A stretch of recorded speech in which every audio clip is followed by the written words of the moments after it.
One of the greatest challenges in life is the challenge of shalom bayis, of keeping peace in the home, domestic peace. It is so difficult sometimes for everybody just to get along, husband and wife, mother and daughter, father and son, children, sisters, brothers. However, we learn Godol HaShalom, how great is peace. It is the greatest entity that a person can have. In the Amidah, in the Shemona Esrei, we ask for all types of brachos. We ask for parnasa. We ask for good weather. We ask for forgiveness. But the very last bracha we ask for is Hamavarech es Amo Yisrael b'Shalom. We ask Hashem, please, Sim Shalom, give us Shalom in this world. And we learn, because that is the most important bracha of all. Well, Shalom Bayis is so important that it says, Kol HaMegarish, whoever divorces his wife, even the Mizbeach, even the altar, is Morid Demos, cries tears over a divorcing couple. What is the reason? Because it is the altar, it's the Mizbeach that makes peace between man and between Hashem. If a person commits a sin, they bring a korban chatas, a sin offering, and somehow that makes it right. It effects a beautiful peace and harmony between heaven and earth, between Hashem and man. And so too, when we can't work it out, and when we can't achieve a peace, and when we can't forget each other's differences to create that harmony, it's the Mizbeach that cries. I once received a call that there's a couple that is divorcing. They were in a bitter fight. They couldn't get along.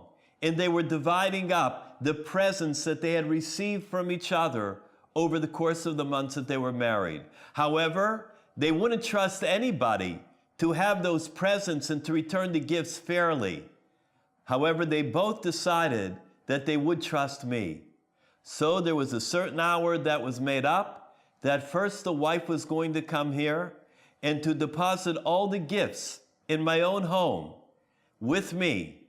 And then later the husband was going to come, pick up his presents, and then he was going to leave all of the things for her. She came first.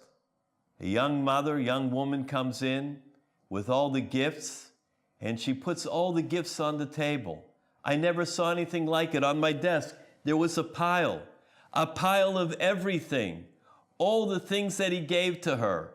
How sad it was to look at those presents. Honestly, I would have rather had a chazir. I would have rather had a pig on the table than all of those things. She left quietly with her head down. I saw the gifts. Of course, I would not touch anything. But there was one thing that I just couldn't resist. There was a sitter on the table. And that sitter was a gift that he had given to her, and she's now returning it. But I saw the sitter was worked in. The sitter was well used, and there were little tabs sticking out. I could not contain my curiosity. I went to pick up the sitter, and I looked, and I saw the tab by the beginning brachos, a special tefillah that her husband should have a good day. Then I looked a little bit further by Shema Koleinu, and I saw a special tefillah with her husband's name in it, that her husband should be matzliach and successful, and her husband should make parnasa, and he should be happy.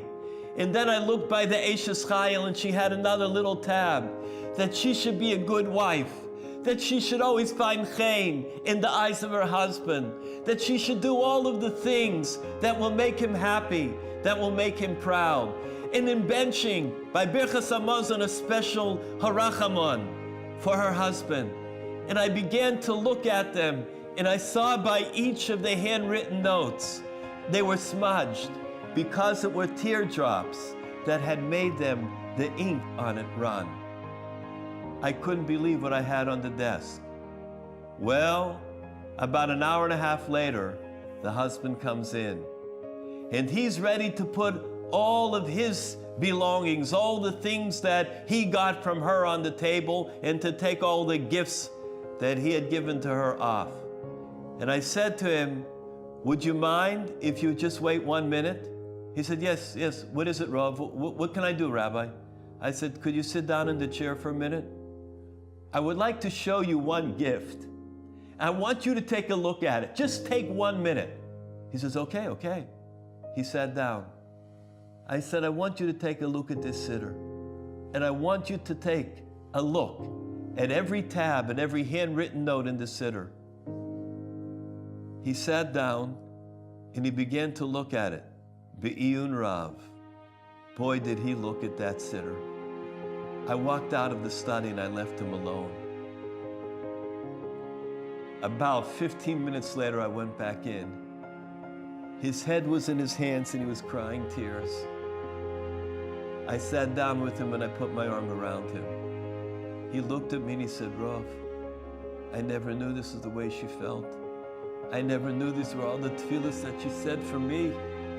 I never knew it. I didn't daven for her. I don't have these little tabs in my siddur. I said to him, I think you need to leave this siddur for her. I think you need to leave all of these gifts for her. Don't touch one. And whatever it takes for you to make shalom, whatever it takes for you to continue for 120 years with this Isha Chashuva, with this Eishes Chayil par excellence, I would do. He left. Late that night, I received a call from the wife. The wife said, Rabbi, I don't know what happened in that study, but my husband begged me and begged me to reconsider. Be'ezer Hashem Yisbarach, tomorrow morning we're meeting together to see about reconciliation, if it's possible. Gadol HaShalom, great is peace.